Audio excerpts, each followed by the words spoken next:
Fala pessoal, como é que vocês estão? Estamos aqui para gravar mais um MD Ensino Cast. Hoje eu tô muito feliz que eu tô com o Marcos Rangel. É o house da Clínica Médica do Espírito Santo, assim, para mim uma referência em clínica médica, né, Luiz? Você conhece o Dr. House? Tá aqui, ó. Você tira uma foto com ele. Dr. Marcos Rangel, irmão do Gabriel. Muito bem-vindo ao nosso MD Ensino Cast. Obrigado, Ju. Obrigado, muito bom estar aqui. Vamos lá, vamos conversar um pouquinho hoje aí. E é isso. O Marcos, que é médico pela Unig, ele fez clínica médica pelo UFPR, R3 de clínica médica pela Unicamp e é coordenador do serviço de medicina hospitalar do grupo MD. Já esteve aqui com a gente em outros podcasts, né? Sim, alguns. E hoje a gente está aqui para falar sobre febre. Febre, um tema bem amplo. Tema amplo e bem...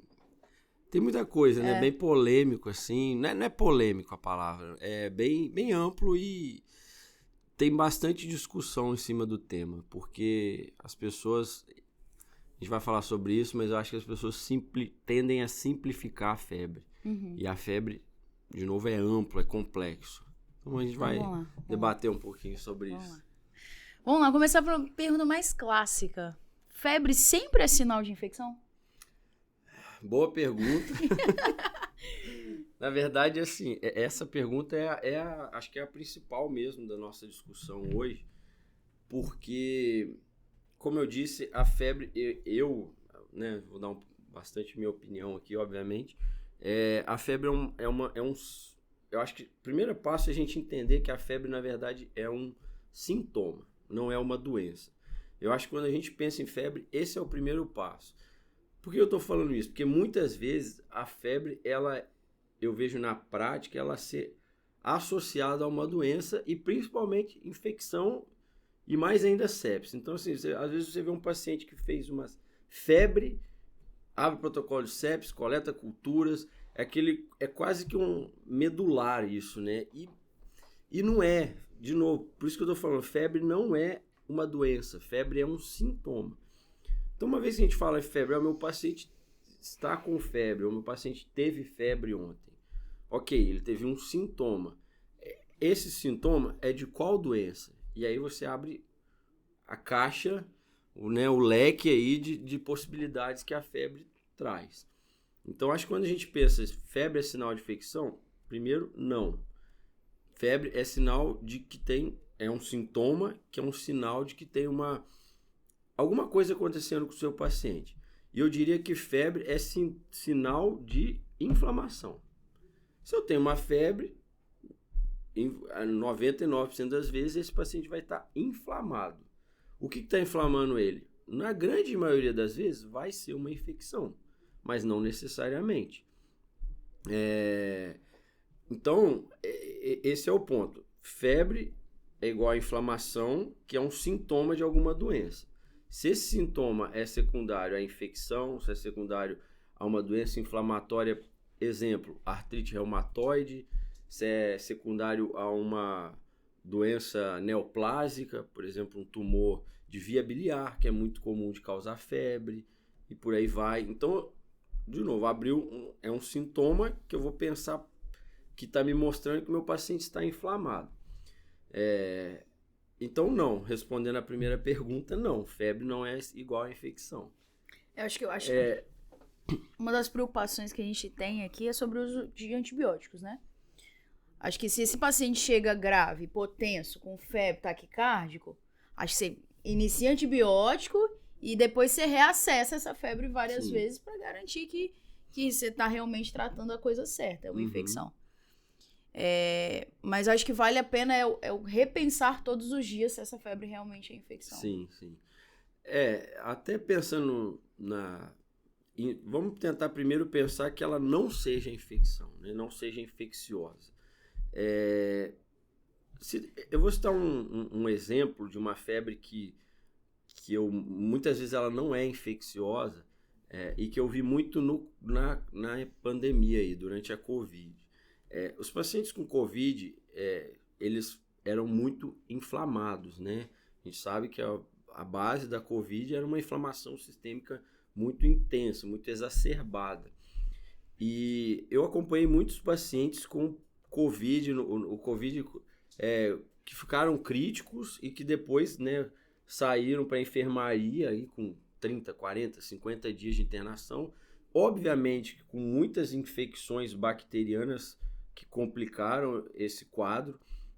Mas esses pacientes, e aí depois a gente aprendendo sobre a doença, a gente viu que tinha o pós-Covid, né, a síndrome pós-Covid, e não era incomum esses pacientes fazerem febre, e a gente inicialmente tratar empiricamente ou investigar muito exaustivamente e chegar à conclusão de que ele não tinha uma infecção, de que ele não tinha nada, que era provavelmente consequência daquele estado pós-inflamatório, na verdade inflamatório que ele estava saindo. Então era bem comum eu ver esses pacientes fazendo febre, às vezes esporádicas, né, lá na enfermaria recuperando, polineuropatas, né, recuperando deglutição, enfim, e aí eles fazerem febres esporádicas, às vezes um dia passava 2, 3 dias, fazia outra febre, às vezes em intervalos mais curtos, e na verdade eles estavam bem, era quase que um processo de, entre aspas, desinflamação, assim. Então, não necessariamente a febre a gente vai usar antibiótico e ela não vai ser infecciosa. Então, acho que é um exemplo, mais um exemplo de que não é. Não é. Né? Pode ser só um sinal não inflamatório pode ser só mesmo. Um sinal. Um paciente que está internado em enfermaria, ele está bem, estável, mas ele mantém febre. Qual que você considera ser os primeiros exames iniciais? Tem algum exame laboratorial que você consegue pedir? Tem alguma coisa que você consegue pedir para excluir que isso não é infeccioso? O que você considera esse primeiro manejo aí? Legal. Assim, pegando o gancho, na verdade, a ideia é que a gente até meio que construiu o raciocínio baseado na primeira pergunta mesmo, né? Então, pegando o gancho de que a febre é um sintoma, o primeiro passo aí, na verdade, você ver o primeiro exame, entre aspas, na verdade, seria a anamnese. Dificilmente, eu sou clínico, como a Ju falou, eu sou clínico 2 vezes. É igual o House, você vai lá na casa do paciente, ver se é casa de pau a pique, se tem um bicho lá. Nem tanto, mas é quase isso, assim, porque eu acredito demais que a história do paciente ele vai te dizer 90% dos problemas. Então, se ele teve uma febre e você tem esse sintoma febre, dificilmente ele não vai ter outros comemorativos. Se você perguntar, se você souber perguntar, se você souber procurar. É muito como só faz febre. É muito difícil só fazer febre. Ele vai ter outra coisa de um modo geral. O paciente vai ter um emagrecimento. Então, vamos desenhar alguns cenários possíveis para essa febre. Se a gente pensar o mais comum, que é a infecção. Então, o paciente internado no hospital e ele foi lá e fez uma febre. Ele internou vamos botar assim, um paciente que internou para fazer uma investigação eletiva. Ele não está descompensado de nada, está investigando, sei lá, fazer uma colonoscopia para investigar fazer um rastreio. Nem para tirar um paciente descompensado, porque o descompensado é um pouco diferente. Então, o paciente internou para fazer uma colonoscopia eletiva e ele vai fazer uma febre. Opa, primeiro que ele já internou para fazer uma colonoscopia, então alguma coisa pode ser que ele esteja sendo suspeitado ali. E aí você vai perguntar para esse paciente, olha, ele está fazendo febre, o que mais que você tem? Não tem nada. Às vezes ele vai falar isso, mas se você perguntar para a esposa, para o familiar, para o filho, ele pode falar, não, ele realmente está ficando dormindo mais, ele está mais prostrado, eu vi que ele diminuiu um pouco a alimentação, eu notei que ele está um pouquinho mais amarelo, a cor dele mudou, enfim. Então, esse paciente, ele te direcionou que ele pode ser, por exemplo, uma febre de origem neoplásica. Na verdade, eu falei que ia começar pela infecção, me perdi no caso aqui. Não tem problema não. Então, esse paciente ele vai te direcionar para uma febre neoplásica.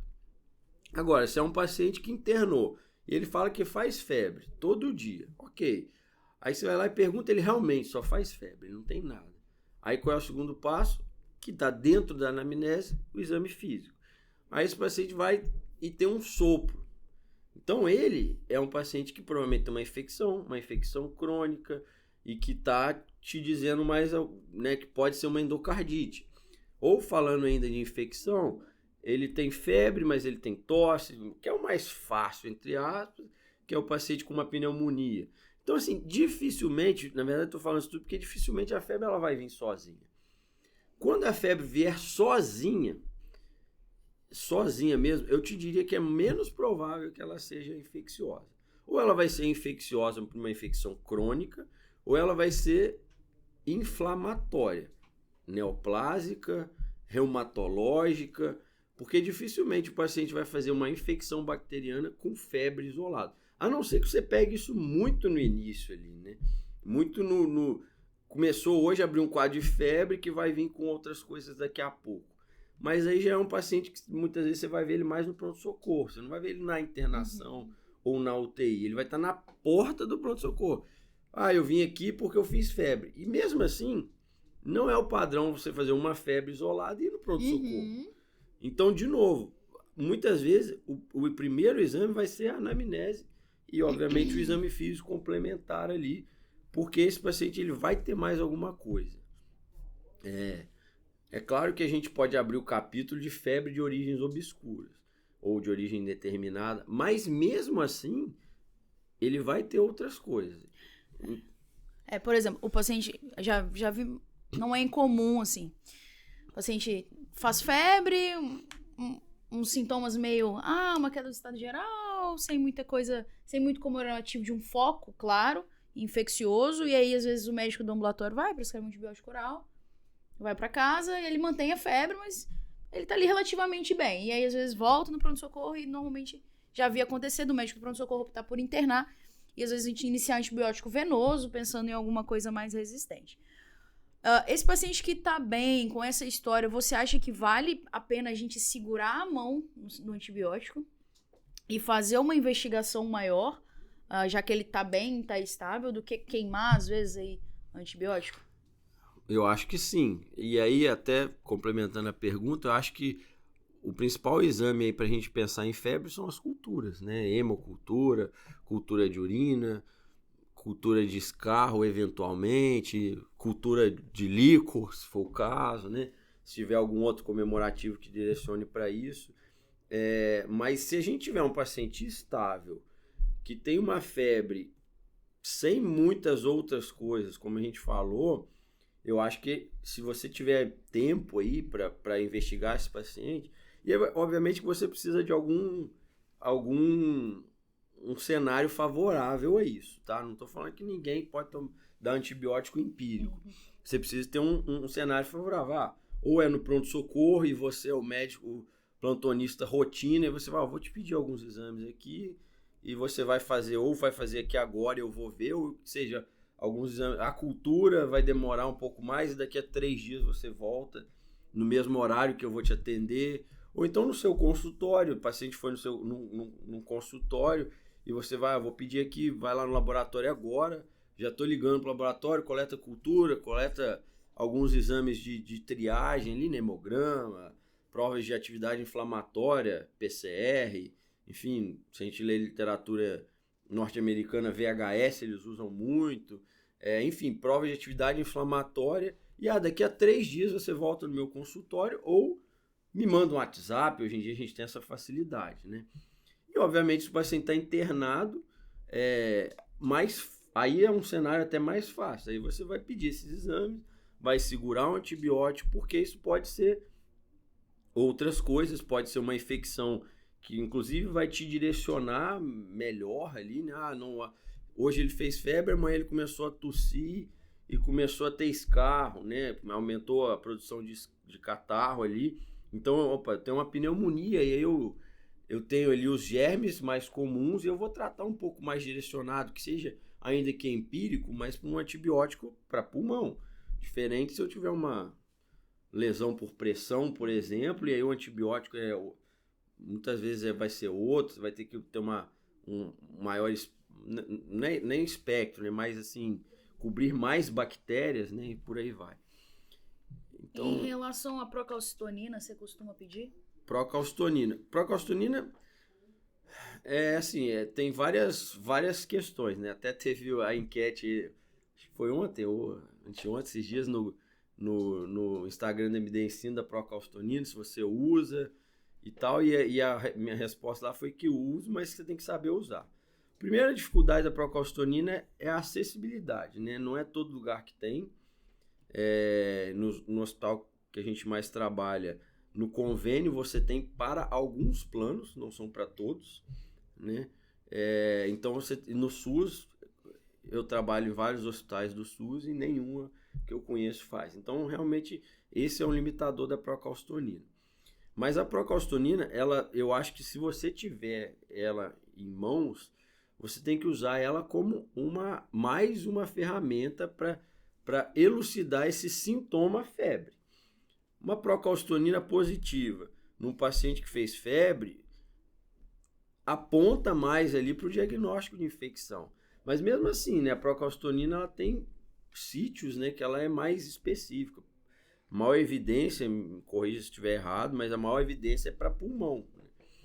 Então, assim, existem alguns bons estudos, por exemplo, também para pâncreas, né, para pancreatite e ver se tem infecção secundária numa pancreatite com procalcitonina. Eu já li alguns bons estudos sobre isso, mas não é um negócio que, assim, febre, procalcitonina, febre sem foco e procalcitonina positiva, é igual antibiótico. 100% de infecção, aí é igual antibiótico.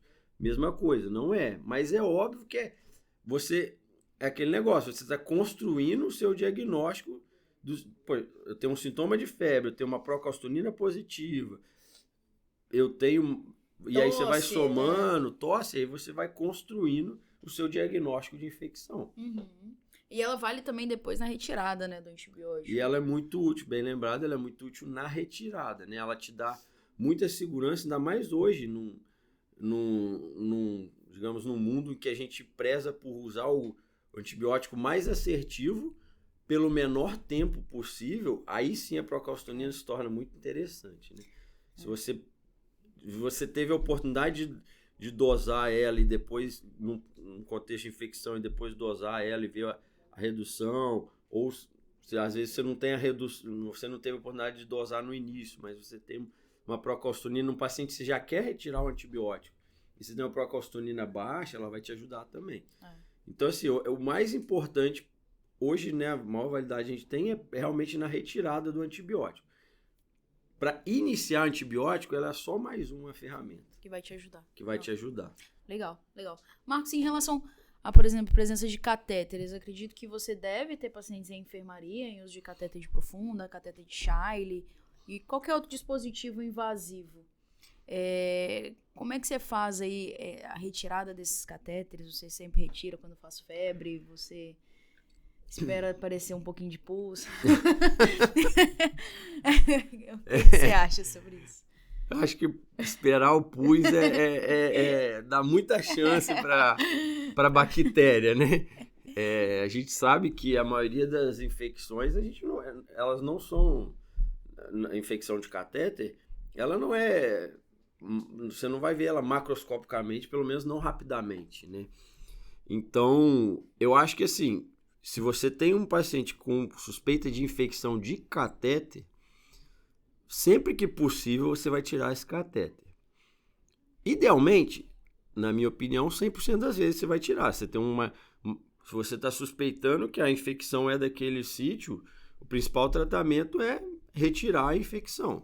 Então, idealmente, você vai retirar esse catéter. Por que eu estou falando idealmente? Porque ainda mais quanto mais a gente tem vivência, a gente vai vendo que acontece várias situações e quanto mais eu entendo que assim a gente cada vez mais estuda, se aprofunda para individualizar o nosso cuidado. Eu vou citar um exemplo extremo, mas de um motivo que a gente não pode tirar catéter adoidado. Tem uns 2 anos, isso aconteceu lá no Hospitalista. O colega tinha um paciente da hematologia em quimioterapia, ele era pancitopênico, tinha, não vou lembrar exato, mas assim, 6,5 de hemoglobina, 5.000 plaquetas e 1.500 leucócitos. Ele estava fazendo febre, realmente ele tinha um catéter. Eu lembro, o sítio era uma subclave direita, com secreção purulenta. Realmente ele estava assim. O colega hospitalista foi e prescreveu a retirada do catéter. Porque era o certo. Sim. Eu concordo que era o certo. Só que esse paciente, ele tinha falência de acesso vascular e ele tinha 5.000 plaquetas. Então ele pediu para tirar o catéter e prescreveu plaqueta. Aí quando a plaqueta chegou, não tinha acesso para fazer. Nossa, tragédia. Então assim, por Deus, a enfermagem achou um periférico lá, mas assim, depois de várias tentativas, de vários hematomas, no outro dia o hematologista quase comeu o meu rim, meu fígado, mas no final até que deu certo. Mas olha, esse paciente até deveria tirar o catéter dele, mas depois de garantir um outro catéter. Então, por isso que eu falo que não é 100%, mas sempre que possível você vai tirar o catéter. Óbvio que esse é um exemplo extremo e incomum, mas existem outras situações em que isso vai ocorrer. Outros casos, por exemplo, também são pacientes com portocate, com acesso de catéter de longa permanência, permicate, enfim, esses pacientes, muitas vezes e aí o protótipo são pacientes oncológicos ou doentes renais crônicos, eles já têm falência de acesso também, muitas vezes você não vai conseguir tirar esse catéter.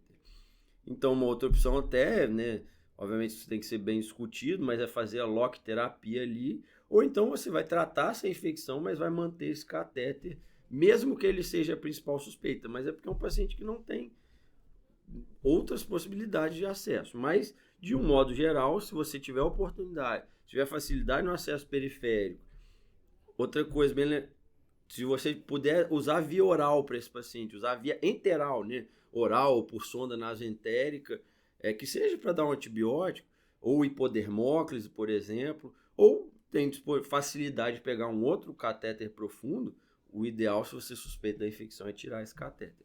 E aí culturar sempre? A cultura do catéter, não a ponta do catéter. Ponta de catéter não precisa coletar. Mas a hemocultura, porque partindo do pressuposto que você está pensando naquele sítio de infecção. Agora, se você tem um paciente que você não está suspeitando de infecção, que você vai tirar o catéter porque você quer evitar uma infecção, aí você não vejo sentido em você fazer hemocultura desse catéter que você não está suspeitando de infecção. Então, suspeitou de infecção do catéter, retira o catéter, só para organizar, retira o catéter, coleta, corrigindo, né, para não mudar a ordem, senão você tirou o catéter, coleta a hemocultura do catéter e retira o catéter sem mandar a ponta para a cultura.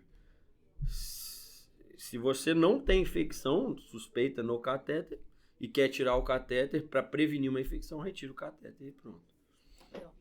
Uma coisa que você falou interessante, assim, essa transição para via oral, né?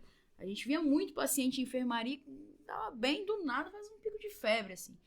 E era batata, pode procurar um acesso periférico dele que tava vermelhinho, tava doendo, ou às vezes você só transicionava e mandava tirar esse catéter e ele parava de fazer febre. Eu acho que era o que a gente mais... Nossa, quantas vezes a gente via lá na enfermaria, você tirava o catéter periférico e acabou, não fazia mais febre.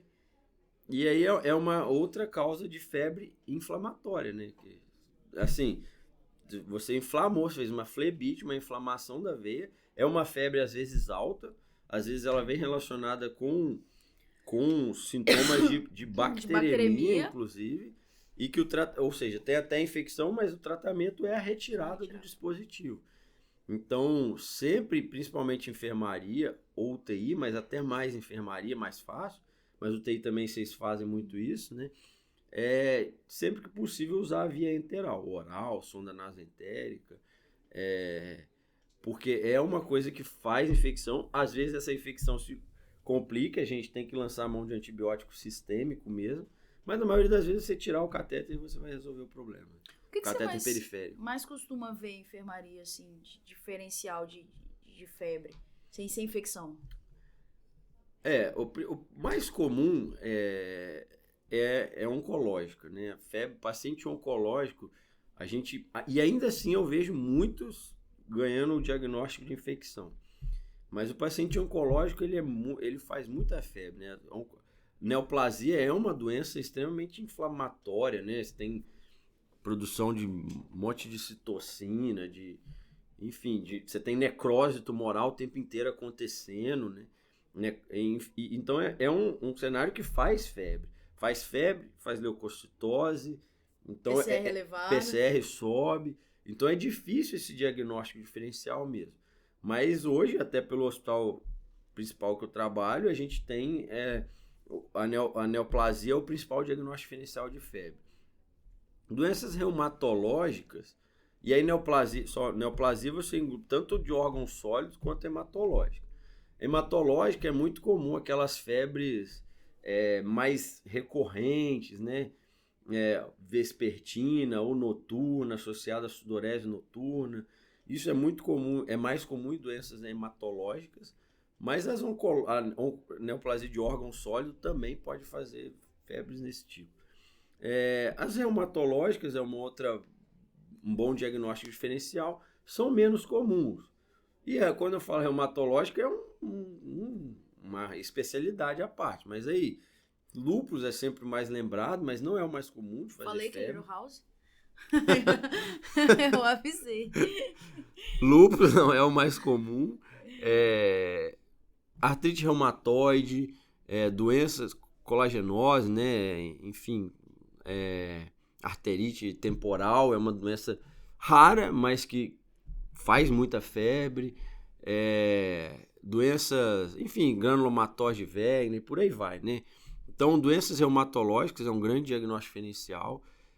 Existem também as síndromes autoinflamatórias, que são doenças bem específicas, muitas vezes elas entram ali no braço da hematologia, mas são doenças muito específicas que provocam febre. Em geral, são doenças que são precursoras de neoplasias, assim, aumentam o risco de neoplasia. Por exemplo, doença de Castleman, se não me engano, pode ser que eu esteja pronunciando errado. Enfim, então são algumas doenças bem mais raras, mas são causas até de febre de origem indeterminada e tal, mas existe. Lembrar no Brasil também da tuberculose, né? Tuberculose, que é uma doença infecciosa, né? Mas uma infecção crônica.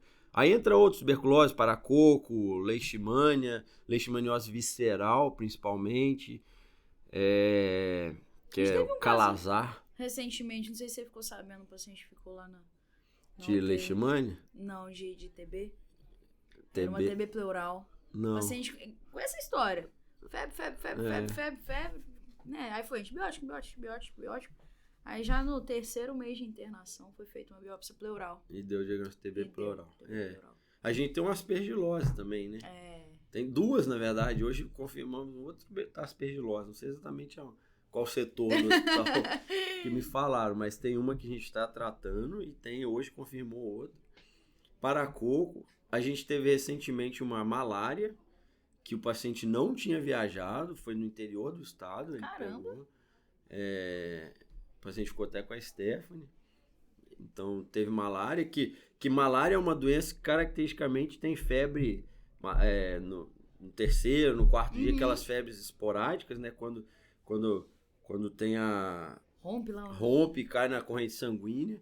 Mas, de novo, né? Tem esse padrão de febre, mas associado a um monte de outras coisas, né? A gente não tem febre sozinho, né? Um paciente grave, um paciente extremamente inflamado, febre alta, enfim. Então, essas outras doenças, mas aí já são infecciosas, mas não bacteriana clássica, digamos assim, né?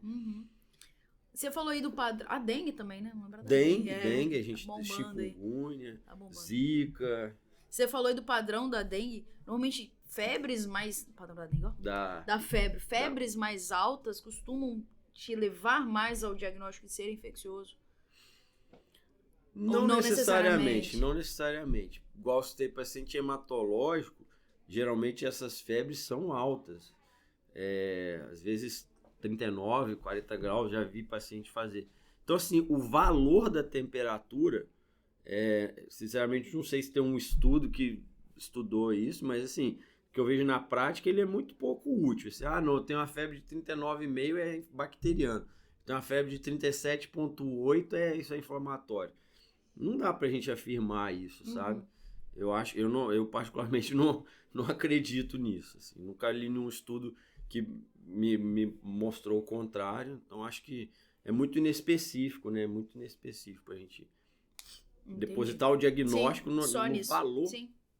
E, Marcos, em relação ao tratamento desse sintoma, faz sentido a gente deixar dipirona de horário ou deixar sem dipirona de horário? Por exemplo, o paciente está com dor também, aí você coloca outro analgésico para vigiar se ele vai dar febre, isso faz sentido? Ou se ele vai fazer febre... Essa é uma resposta. Se ele for fazer febre, ele vai fazer mesmo dipirona? Como é que é? Essa é uma resposta aí que é polêmica. Que é polêmica. Não é que é polêmica, né? Porque cada um tem a sua. A gente gosta de polêmica. Mas que aí é uma opinião minha, é bem minha, e eu não acredito nisso, assim. Eu não acredito que dipirona vai mascarar uma infecção grave, sabe? Pode mascarar uma virose, mas aí você trata com dipirona. Mas mascarar uma infecção grave, uma pneumonia, porque você está dando dipirona de horário para paciente, volta na discussão de todo tempo aqui, né? Você vai ter mais coisa. Então, assim, e febre é um sintoma extremamente desagradável, extremamente desconfortável. Todo mundo tem febre, às vezes, nossa, é chato, dói o corpo, você fica prostrado, perde o apetite. Então, assim, você tem um paciente, você está vendo que ele está fazendo febre e você está investigando outras coisas, ou até mesmo, a sua outra pergunta aí, se ele está com dor, e você não vai usar um bom analgésico, que seja como adjuvante, porque você tem medo dele mascarar uma febre, eu não concordo com essa conduta. Eu vejo que isso é bem praticado, mas eu não faço isso quando eu estou acompanhando o paciente, eu não apoio essa conduta, porque eu acho que você vai deixar o seu paciente se sentir mal pela febre. Se ele tiver com dor, você não vai tratar. Você não vai estar dando o melhor tratamento para dor para ele, porque idealmente quando você usa um opioide, por exemplo, é ideal que você tenha um analgésico simples, tipo paracetamol, dipirona junto. Enfim, né? Então, você não vai estar dando o melhor tratamento para dor para aquele paciente por causa disso. Então, eu não concordo com isso. Eu acho que se o paciente tem febre ou tem dor, ele tem indicação de tomar analgésico. E o melhor tratamento antitérmico, né, no caso. O antitérmico é farmacológico, né? Ficar botando compressa. Eu lembro minha mãe botava debaixo do chuveiro, que sofrimento que era. A compressa, ela tem uma utilidade principalmente nas febres refratárias, né? Você tem paciente usando dipirona, paracetamol, e ele não melhora da febre. A compressa pode ser uma alternativa, um banho mais gelado, né? Porque você está fazendo uma condição mecânica ali, né? Física ali. Mas não acho que a gente ainda tem também a opção de fazer hidrocortisona, por exemplo, corticoide para parar a febre. É anti-inflamatório, que a gente usa muito pouco por um medo de que faça lesão gástrica e lesão renal, e a gente usa pouco anti-inflamatório, a gente deveria usar mais. Mas esses meios, né, compressas, gelados e banho gelado, eu acho que é nesses casos. Acho que a gente não precisa submeter falo pensando sempre no conforto, né? Sim. Tomar um banho gelado. Não sei o que a gente gosta, né? Eu adoro banho gelado. Né? Mas na febre, nossa senhora. Mas na febre ninguém gosta. Então eu acho que não. Porque assim, a gente vê muito lá na UTI pacientes muito graves que começam a fazer febre, que não passam por nada. Normalmente o prognóstico deles é muito ruim. Normalmente já são pacientes né, em processos refratários, e aí a gente vê, não tem nada que passa a febre deles. Normalmente eles falecem muito rápido. É um marcador de pior prognóstico, né? Você aumenta o consumo, né? Então, por isso, inclusive, que eu não sou a favor de deixar o paciente correndo o risco de fazer febre pelo menos raciocínio. Esse paciente aí, ele tá falecendo, muitas vezes, felizmente, os seus recursos ali vão estar meio limitados. Você vai fazer paracetamol, dipirona, inflamatório, corticoide, e ele não vai parar a febre porque ele está numa falência orgânica ali, né? Ele está numa enxurrada de inflamatória, citocinas, e aí você não vai conseguir bloquear isso. Mas no paciente que está lá, ele está fazendo uma febre todo dia à tarde, ele também vai inflamar mais, ele também vai liberar mais citocina. Você vai aumentar o consumo dele, muitas vezes ele já está desnutrido pela condição que está por trás ali. Naquele momento você aumenta o metabolismo dele. Então essa febre que você está deixando para você ver se ele vai fazer febre não é tão benéfica para o paciente. Né? Entra até o paciente neurológico, né? Que a gente tem que evitar ao máximo que ele faça febre. Também. Porque qualquer consumo a mais pode ser muito ruim. Exatamente. O cérebro, né? Lesão, né, neuronal. Sim. E tal. Tá. Marcos, em relação a vírus, assim, você acha que ainda hoje cabe? A gente tá gravando isso aqui em dezembro de 2023. Se Deus quiser, esse podcast vai durar muito, né, Luiz? A gente vai estar aqui por muito tempo. Vai que tem alguém lá em 2028 assistindo isso aqui. Ainda cabe, assim, coleta de Covid, coleta de influenza. O que você acha? Eu acho que, assim, difícil a pergunta, porque às vezes isso atrapalha, né, a dinâmica ali. Assim, hoje em dia a gente tem visto... Hoje, né, em dezembro de 2023, a gente tem visto Covid de forma muito leve. E a maioria deles, que a gente vê, é uma causa de febre isolada, né? É bem comum. O paciente fazendo uma febre baixa, esporádica ali, e você vai fazer o teste de Covid, ele vai ter Covid. Então, eu acho que, assim, é nesse paciente que você não consegue diagnosticar outras coisas, que está faltando... O Covid em si vai bem, mas se você tem outros sintomas ali, como a gente já bem falou bastante, não vejo tanto sentido fazer o Covid hoje, nesse momento que a gente está. O vírus em geral, tirando o Covid, eu acho que assim, a gente tem ganhado ferramentas para diagnosticar outros vírus. E se a gente tiver essas ferramentas em mãos, os painéis virais e tudo, eu acho que vale a pena sim, porque a gente pode inclusive evitar antibióticos, né? Se a gente identificar um vírus lá, um influenza, vírus sincicial respiratório, por aí vai. Se a gente identificar esses vírus, pode ser que a clínica daquele paciente seja explicada pela infecção viral e a gente poupa o antibiótico, usa mais... que seja usar por um tempo mais curto. Então, eu acho que se a gente tiver isso disponível, a gente tem que usar sim. Mas ainda é muito difícil, né? A gente só consegue isso mais ou menos, até menos do que a procalcitonina, né? A maioria dos convênios nem pagam esses exames. Então, ainda a gente fica limitado. Mas, se tiver oportunidade, eu acho que tem que usar sim. Eu fiquei sabendo recentemente que até o Covid o plano tem cobrado.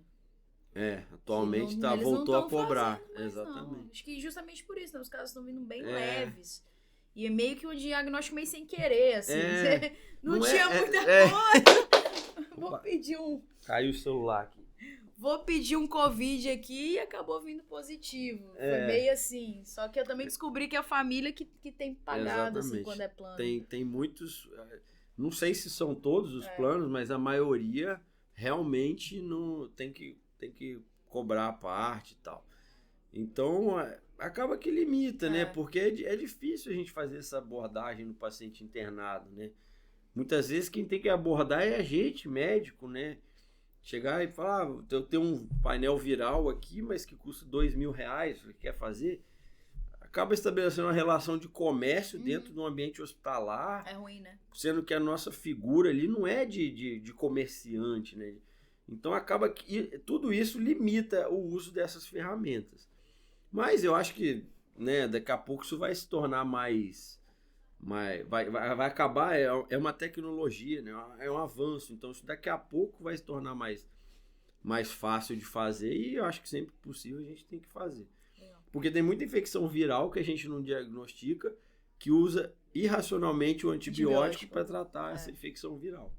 Verdade, Outro exemplo, verdade. DPOC exacerbado, né? A maioria das exacerbações infecciosas do DPOC são virais. E a maioria ganha antibiótico. E aí a procalcitonina é uma ótima ferramenta nesses pacientes também. Legal. Mais uma coisa. Só pra gente já tá caminhando aqui pro final, né? Marcos achou que não ia falar nada. Fui empolgando. Mas falou. A situação, por exemplo, de pacientes imunossuprimidos, talvez esse pensamento altere um pouquinho, né? Então, pacientes HIV, pacientes oncológicos, às vezes dependentes, ou usuários muito crônicos de corticoide, pacientes neutropênicos, né? A gente tem a neutropenia febril, às vezes o paciente tá até bem, mas ele fez uma febre, ele precisa ganhar um antibiótico, né? Você quer comentar um pouquinho sobre isso? Esse tipo de paciente, realmente a gente tem que olhar a febre de uma outra forma. Porque são pacientes imunocomprometidos e que não tem, que muitas vezes a febre de fato vai ser o único sintoma de uma infecção, porque ele não tem imunidade para manifestar sintoma. E aí, se você perdeu o time aí desse paciente, realmente ele pode se tornar muito grave. Então, esse é um cenário que talvez a febre por si só, de fato, indique um antibiótico empírico. Eu acho que talvez esse seja até o único cenário que a febre, sem mais nada, tem que te induzir a um antibiótico. E aí, infelizmente, a gente sabe hoje que muitas vezes não vai ser infecção essa febre. Por exemplo, a gente tem a oportunidade hoje de atender os pacientes do TMO, né, que são o protótipo é o maior exemplo de paciente imunossuprimido, né? Ele não tem realmente imunidade nenhuma. E eles fazem febre. Eles estão bem clinicamente, eles estão comendo, estão ativos, eles fazem febre. Muitas vezes essa febre, na verdade, é pela síndrome da pega, né? Ele está pegando o transplante e a síndrome da pega faz febre. Mas naquele momento que o paciente está lá com 200 leucócitos, 50 neutrófilos, com mucosite, com HB de 6,5, com hemoglobina, com plaqueta de 20 mil, você falar que aquela febre é pela síndrome da pega, é difícil, é bem difícil. Mas aí volta até numa coisa que a gente já falou, coleta, cultura e faz antibiótico. Porque se a cultura vier negativa, ele te direciona para tirar o antibiótico, você usar menos tempo. Então, pelo menos, você vai usar o antibiótico pelo menor tempo possível. Se você flagrar uma infecção na cultura, nem sempre nem sempre pega, mas se você flagrar essa infecção, você consegue tratar direcionado e usa de forma mais racional o seu antibiótico. Mas é um caso que eu acho que realmente nesses pacientes, e até mesmo HIV, né, o TMO é o mais característico, mas o HIV, é usuário crônico de corticoide, e outros até imunodepressores, né? A gente tem muito imunobiológico que mexe muito com a imunidade, enfim. Então, esses pacientes, talvez a febre isoladamente ela tem que ser um pouco mais chamativa, né? Chamativa e valorizada. Mas até lembrando que sempre, esquecendo agora um pouquinho o paciente TMO, sempre pensar que a febre também pode ser da atividade da doença desses pacientes. Porque, por exemplo, um usuário crônico de corticoide, ele está usando porque ele tem um lúpus. Uhum. Então, isso pode ser febre da atividade da doença. Mas, como eu falei, é um paciente que o uso do antibiótico, ele acaba a gente tendo que lançar a mão um pouco mais fácil, assim. Até porque se ele realmente tiver um quadro infeccioso e aí você pegou ele bem, fez uma febre, não vou entrar com antibiótico, acho que a consequência para ele seria muito ruim. Acho que a consequência para ele de usar antibiótico no quadro não infeccioso é menor do que se usar um antibiótico, exatamente, não usar um antibiótico e realmente ser uma infecção. Esse paciente... Nesses casos eu acho que sim, porque ele não tem tempo, né? Ele é um paciente neutropênico que está lá bem, fez uma febre, mas ele tem uma infecção que não consegue manifestar, que o organismo dele não consegue manifestar sintoma. Se você esperar, e ele tem uma infecção ativa, se você não tratar e esperar aí 6 horas, 12 horas, às vezes daqui a pouco ele vai estar realmente séptico, choque séptico, e aí é um paciente muito mais... E aí com a imunodepressão é um paciente muito mais complexo. Então esse realmente a gente tem que ser mais mão aberta aí no antibiótico. Mas nos outros eu acho que a gente tem que treinar, exercitar esse sintoma aí, a febre como um sintoma, e ela tem que te instigar ao raciocínio, ao pensamento clínico ali. Não pode vir uma febre é igual a infecção. Não pode ser preguiçoso quando vem uma febre, sabe? A gente tem que ver febre. Agora eu tenho que parar aqui e pensar o que pode ser isso no meu paciente. Show, muito legal. Eu acho que também vale a pena se incomodar todo dia, né? Tipo, com antibiótico. Optei por entrar com antibiótico. Se incomode todo dia com aquele antibiótico. Exatamente, em tirar o antibiótico. Para com esse negócio de 7 dias, 14 dias, 21 dias. Você sabe por que é isso, né? Tinha um professor que adorava falar isso. Pode contar. Por que é de 7, 14 dias. Tinha Ah, não. Conta aí. Isso é lá de antigamente, na verdade, desde antes de antibiótico, que era quando você tinha muitos poucos médicos e muitas vezes o médico ia na casa, né, da pessoa. Então ele ia lá e te dava isso antes do antibiótico. O antibiótico é 1940, né, que surge o antibiótico. Ele ia lá, te passava um chá e falava, toma aqui por 7 dias, semana que vem eu volto. Chegava na semana que vem, ainda tô tossindo, então toma esse chá por mais 7 dias que daqui a pouco eu volto. Então por isso ficou esses números 7, 14, 21, 28. Cada vez mais a gente tem evidência científica de que isso não tem sentido nenhum, né?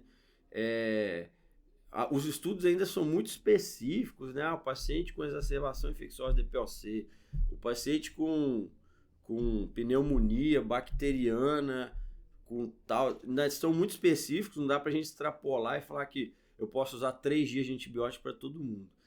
Mas aí volta naquela conversa de individualizar o seu paciente. O antibiótico não é por 7 dias, por 14 dias, o antibiótico é pelo tempo que é necessário. Então é o que você falou, todo dia que eu tenho uma prescrição de antibiótico no meu paciente, eu tenho que olhar por que eu estou mantendo aquele antibiótico. Será que meu paciente melhorou da febre, ele melhorou dos parâmetros inflamatórios, a leucocitose melhorou, a PCR caiu, se a gente tiver a procalcitonina caiu, os sintomas, né? Se ele estava tossindo, ele parou de tossir. Se ele estava com secreção, ele reduziu a secreção. Por aí vai. Se ele está melhorando, mas ele está melhorando, ele está ótimo, ele está assintomático, ele está no 4º dia de antibiótico, eu programei 5 dias. Você não precisa manter o 5º dia de antibiótico para esse paciente. Então, é isso, é fazer um exercício. Eu tenho prescrição de antibiótico, eu tenho que todo dia pensar quando que eu vou tirar esse antibiótico. Seja com 2, com 3, com 7, ou 9... Acaba com essa regra de 7, né? De 7, né? Legal. Acho que é isso. Legal. Marcos, muito obrigada. Quer falar mais alguma coisa? Acabou que eu empolguei, né? Era pra ser meia hora. Deu quanto aí, Luizão? Deu um tempinho bom. Mais 40. Era pra ser meia hora. Muito obrigado, Marcos. Acho que é isso. Obrigado aí. Foi uma alegria estar aí. Mais uma vez. Convidar a galera aqui para as nossas redes sociais. A gente está no Instagram, @MDEnsino, a gente está no YouTube, @MDEnsino, a gente está no Telegram, MDEnsino na prática, e no Spotify, que provavelmente é onde está todo mundo aqui, MD Ensino Cast, né? Tudo separado. E a nossa plataforma, mdensino.com, e o nosso curso da MD Plus.